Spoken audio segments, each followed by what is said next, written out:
Benvenuti a Politicamente Corretti, ospite in studio Bruno Marziano del Partito Democratico. Doveva essere presente in studio anche l'onorevole Bufardeci di Grande Sud, che per ragioni di carattere personale non ha potuto essere presente a questa trasmissione. Marziano, voto regionale, per molti dicono che è un redde razionem di un'intera generazione politica. Per Marziano?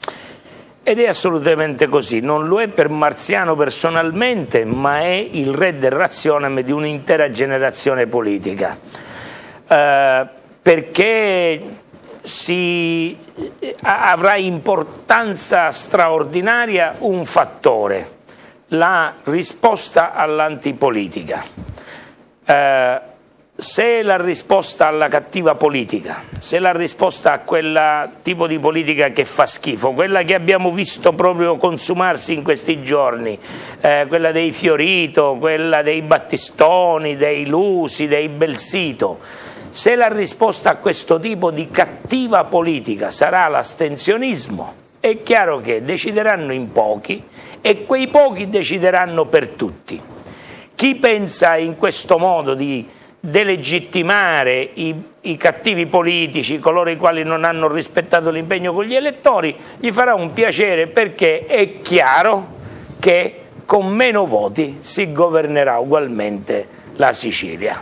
Se invece la risposta alla cattiva politica sarà la scelta della buona politica, la scelta della politica per bene, di quella seria, fatta con onestà, con passione, fatta con un impegno quotidiano, rispettando gli impegni che si sono dati agli elettori, con coerenza, sapendo cioè che se tu vieni eletto in un partito alla fine della legislatura, in quel partito devi rimanere. Ecco, se la scelta degli elettori siciliani, dei cittadini siciliani, alla brutta politica sarà quella di scegliere espressioni, uomini espressione della buona politica, allora come dire, ci libereremo di una classe dirigente che ha fatto fallimento perché non ha rispettato l'impegno con i propri elettori e con i siciliani, e potremo sperare in una legislatura costituente in cui, forti del voto popolare, la nuova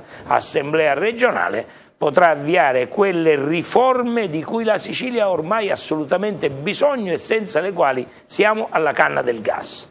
Sono tutti uguali? È il qualunquismo più becero o la fotografia della situazione attuale? Sono tutti uguali, è la reazione spontanea, la prima relazione che viene ad un cittadino comune quando vede che di questi fenomeni vengono investiti uomini politici del centrodestra, del centrosinistra. Allora sono tutti uguali. Ma anche questa è una risposta sbagliata. Perché? Perché se tutte le vacche sono grigie, nessuna vacca è bianca e nessuna è nera. Se tutto, che so, è mafia, non c'è mafia. Se tutto è politica scorretta, non c'è politica corretta. E invece la cosa che devono fare gli elettori siciliani, che sono, come dire, vaccinati, ne hanno viste di tutti i colori in questi anni, devono vedere chi non è uguale in senso negativo. Allora, io penso che una delle prerogative che devono guidare i siciliani in questa elezione è quello di riuscire ad individuare tra le persone che si candidano quelle che hanno intanto i prerequisiti per la buona politica. I prerequisiti per la buona politica sono l'onestà personale e quella intellettuale. L'onestà deve tornare ad essere un valore. Chi fa politica e rimane onesto e quindi non si arricchisce non deve essere considerato un fesso, come per tanti anni è stato. Se tu fai politica e non ti arricchisci, sei un fesso. Questo era, come dire, una sorta di comune sentire. Io per tanti anni ho avvertito su di me questo giudizio: quello non si arricchisce, è un fesso. Io sono onesto, io ho deciso di essere in sintonia col mio popolo, cioè con gli elettori che mi hanno votato, prima oltre 100.000 ogni volta alla provincia e poi più di 11.000 in regione, i quali in grande parte, nella stragrande maggioranza, sono lavoratori, ceto medio impiegatizio, persone cioè che vivono del proprio lavoro e con il proprio lavoro. Se io non rimango in sintonia con loro, li tradisco. Ecco, allora io ho, come dire, voluto essere rispettoso del modo di vivere del mio mondo e quindi rigorosamente, religiosamente, potrei dire, onesto. L'altra caratteristica che io chiedo agli elettori di valutare è la coerenza politica. Certo che molte persone mi votano perché siamo amici, cioè c'è il rapporto di amicizia, perché scelgono l'uomo, ma di quell'uomo scelgono il sistema di valori, scelgono il modo di pensare, il modo di approcciarsi, quel sistema di valori che spesso coincide con l'appartenenza ad un partito politico. Allora, ma che figura ci farei? Io che faccio una campagna elettorale avvalendomi dei miei amici, delle persone che mi sono vicine, di quelli che non lo fanno a pagamento, di quelli che lo fanno perché credono nei valori. Che figura ci farei se dopo essere stato eletto per convenienza personale cambiassi partito? Li tradirei. Ecco, allora io penso che una delle condizioni che i cittadini devono tenere conto, delle precondizioni quasi, l'onestà e la coerenza. Poi certo, a me che penso di avere acquisito nel corso degli anni come dire, un minimo di competenza, di professionalità, di serietà nell'affrontare i problemi, mi fa piacere se gli elettori valutano anche queste cose, ma dopo aver valutato le prime due precondizioni, per cui veramente questa elezione dell'Assemblea regionale è un'elezione particolare, perché all'elettore non si chiede solo di fare una scelta di natura politica, ma di fare una scelta di natura politica che riguardi anche coloro i quali, pur in una situazione di delegittimazione complessiva della classe dirigente, hanno saputo rimanere coerenti col proprio elettorato, onesti personalmente e intellettualmente, e adesso si possono presentare come espressione di quella politica seria, per bene, che fa le cose, che vive il proprio rapporto con gli elettori con passione. Io, se mi è consentito, anche se non abbiamo l'interlocutore con cui confrontarci, ma vedi, io so che molte persone quando incontrano un nuovo politico dicono sì, però poi dopo le elezioni con lei non ci si potrà parlare più, poi dopo le elezioni il rapporto non sarà così amichevole e benevolo come quello che abbiamo adesso.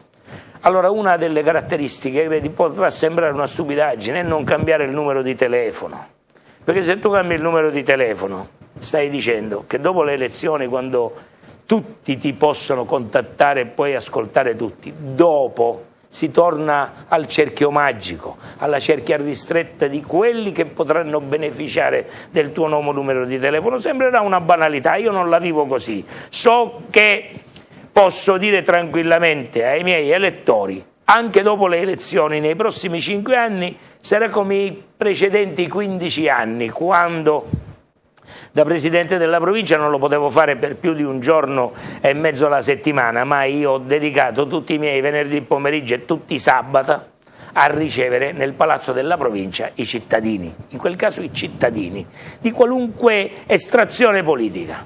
Negli ultimi 4 anni, ogni lunedì, ogni venerdì e ogni sabato, chiunque avesse voluto, elettori o meno, incontrarmi, poteva farlo, ha potuto farlo nella mia segreteria. Purtroppo nessuno di noi è Nembo Kid, quindi è chiaro che delle migliaia di problemi che mi sono stati prospettati qualcuno l'ho potuto risolvere, altri no, ma ho ascoltato tutti. Ecco, allora questa è un'altra delle caratteristiche che bisogna chiedere a chi si candida in un tipo di elezione che non è il Parlamento nazionale, è la regione, una sorta di grande amministrazione. Se tu vai in regione non fai solo politica pura, fai anche tanta amministrazione. Dalla regione dipendono molte dei problemi della vita quotidiana dei cittadini. Allora vedi, io non mi vergogno di aver inteso questo questo mandato, come quello che ha presentato disegni di legge, ha affrontato problemi politici importanti. Assieme al mio gruppo parlamentare abbiamo approvato delle leggi che, se fossero state portate a compimento, sarebbero state delle ottime riforme, e invece sono state bloccate, sono state fatte spegnere da una insopportabile poi gestione clientelare di queste leggi. Ma io non mi vergogno di aver fatto anche un altro pezzo del mio mestiere, di aver accompagnato commercianti, imprenditori, singoli cittadini negli uffici della regione, che è una macchina infernale, nemica dei cittadini, di averli accompagnati facendo quasi la funzione di ufficio rimozione ostacoli. Ecco, io non mi vergogno, perché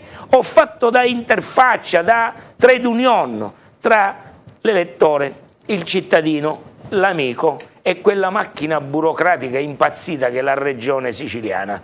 Per cui, ove ne avrò la possibilità, continuerò a farlo, ma vedi, il primo obiettivo che io chiederò al mio Presidente, cioè a Rosario Crocetta, ove dovesse diventare, come io spero, Presidente della Regione, è che prima di qualunque altra riforma bisogna riformare la Regione. Bisogna riformare quell'apparato burocratico elefantiaco in cui non c'è la responsabilità individuale, in cui non si capisce com'è possibile che ci sono alcuni milioni di euro per un programma che si chiama Sprint, cioè sportello di internazionalizzazione delle imprese. Si fa un bando per ricercare 18 esperti, per metterli 2 in ogni provincia, e per 4 anni e mezzo questo bando non va avanti. Siamo arrivati alla chiusura della legislatura e non c'è un responsabile. Ecco, io penso che il primo obiettivo che deve avere il nuovo Presidente della Regione, che io spero fortemente sia Rosario Crocetta, deve essere quello di riformare quella macchina burocratica elefantiaca ed impazzita, autoreferenziale. Cioè in Regione non si va a fare il funzionario per servire il territorio e i cittadini, si va perché poi c'è l'aumento di carriera, il 4° livello, il 5º. Non so quanti cittadini, quante persone si ricordano che un assessore, per trovare 30 persone disponibili a portare i fascicoli dell'assessorato da un ufficio all'altro, ha dovuto fare il bando chiedendo 30 camminatori, cioè dicendo alle centinaia di dipendenti del suo assessorato: ce ne sono 30 disponibili a fare sto mestiere, a fare questa attività, che magari vi do un incentivo. Ecco, quando una macchina burocratica si riduce a questo, vuol dire che per decenni è stata una macchina del consenso, è stata utilizzata per il consenso e non per il servizio. Fin qui la Sicilia dentro il palazzo, e come sta la Sicilia fuori dal palazzo? La Sicilia fuori dal palazzo sta male come mai negli ultimi 50 anni. Vedi, io faccio politica da tanti anni, a vari livelli, da giovanissimo, da quindicenne.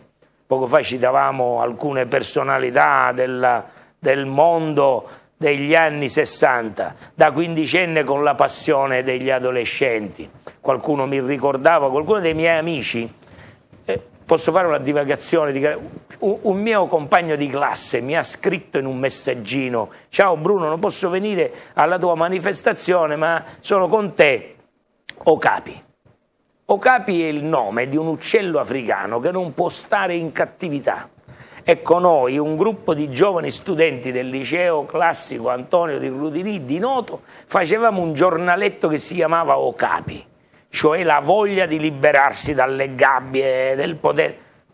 Facevo la politica come la fanno i quindicenni, i ventenni, poi ho avuto importanti responsabilità nel partito, poi ho avuto il piacere e la soddisfazione di dirigere una grande organizzazione come la CGIL, di essere il segretario generale di quell'organizzazione, poi ho avuto la soddisfazione, come dire, appagante, faticosissima quell'esperienza ma appagante, di fare il presidente della provincia per 10 anni e adesso da 4 anni ho fatto il deputato regionale. Bene, io che grazie a questi ruoli ho sempre avuto il contatto diretto con le persone, con i cittadini, con le famiglie, non mi ricordo mai un periodo di come dire, di vera e propria disperazione sociale, che è il frutto della crisi ed è il frutto anche della, diciamo, mancanza di speranza nel futuro, perché certo che negli anni 70 molte famiglie tiravano ancora la cinghia, molti lavoratori per poter mandare i figli a scuola facevano sacrifici immani, ma il lavoratore che in quegli anni faceva il sacrificio per i figli sapeva che il figlio aveva un'aspettativa di futuro migliore della sua, cioè che il futuro dei propri figli sarebbe stato migliore, sarebbe stato un avanzamento sociale, una promozione sociale.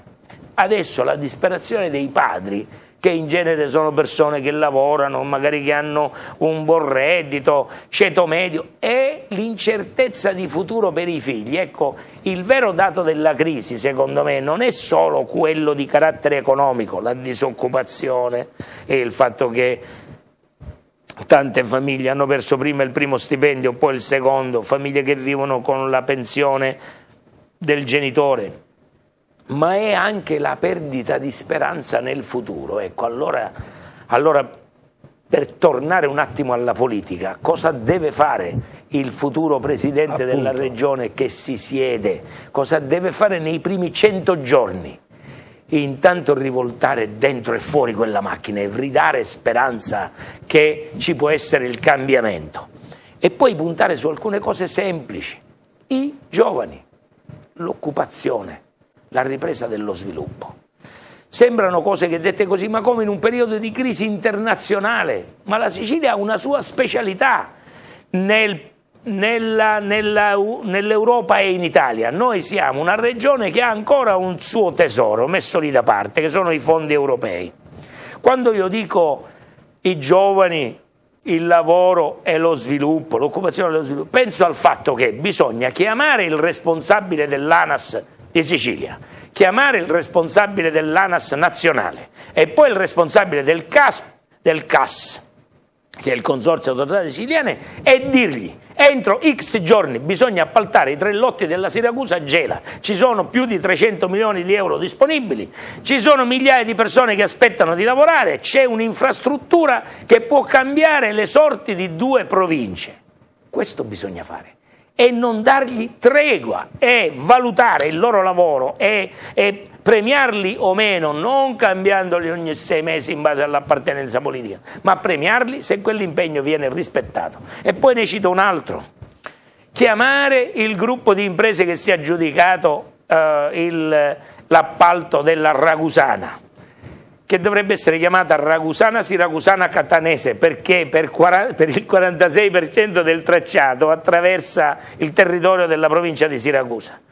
C'è un gruppo di imprese che si è aggiudicato l'appalto, c'è il cofinanziamento della regione, c'è il cofinanziamento dello Stato, c'è la spending review che dice riducete le cose. È bene chiamare tutti e 4 i soggetti e dire qual è il problema, come lo dobbiamo risolvere, quando lo dobbiamo risolvere, quando si parte. Queste due sole opere potrebbero mettere in campo qualcosa come 1 miliardo di euro e rimettere in piedi l'edilizia di 3 province, perché non è che pensiamo che i catanesi non sarebbero interessati, certo, o i ragusani o i siracusani, e poi le strade hanno una caratteristica: uniscono i territori, quindi quando fai una strada, tranne che non la fai nel centro città di una città, stai investendo più territori, perché questo diventa l'elemento di volano per l'aeroporto di Comiso. Se io fossi domani il presidente della regione, la prima cosa che farei è chiamerei tutti i soggetti e gli direi: noi stiamo assistendo a qualcosa di insopportabile in una regione di 5 milioni di abitanti, in cui il diritto alla mobilità è un diritto sacrosanto, perché siamo un'isola. Non è tollerabile che ci sia quello che diventerà nei fatti il 3° aeroporto siciliano, che può assorbire una parte del traffico passeggeri di quello che è il 4° aeroporto italiano, non dimentichiamocelo. Non è accettabile che sia ancora chiuso, non è accettabile che non venga messo a regime, a frutto, anche in questo caso. Non so se questo si può fare con la frusta, ma valutando i meriti, mettendo tutti a regime. Questo si può fare sicuramente. Ho parlato della terza cosa, ma perché l'ANAS, ad esempio, faccio un altro esempio, perché l'ANAS non deve riprendere quel progetto che fu sospeso solo per ragioni di vertenza giudiziaria tra l'impresa e l'ANAS, l'asse di penetrazione interno della provincia di Siracusa, cioè la strada statale 124, che per ora si ferma a Buscemi, e che se invece riprendiamo il progetto e la portiamo a Vizzini, abbiamo realizzato il collegamento dell'asse della provincia di Siracusa con la Ragusana, e realizzato questa sorta di cerchio a più lati che renderà qualcosa di diverso il sistema infrastrutturale della provincia. Allora voglio dire, non c'è da trovare un solo euro, perché sono tutte opere già finanziate.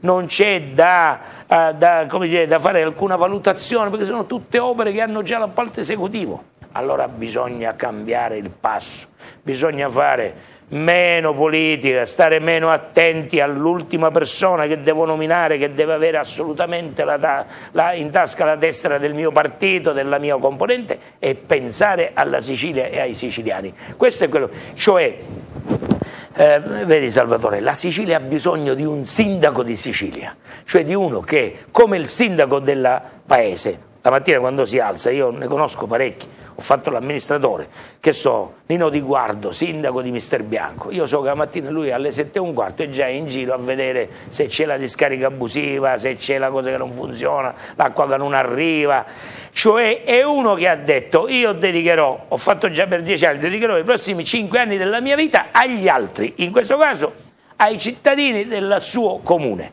Noi abbiamo bisogno di un presidente della regione, di una giunta, di un'assemblea in cui i 90 più 12 più 1 decidano che nei prossimi 5 anni devono dedicare il loro impegno, la loro passione, la loro vita agli altri, cioè ai siciliani.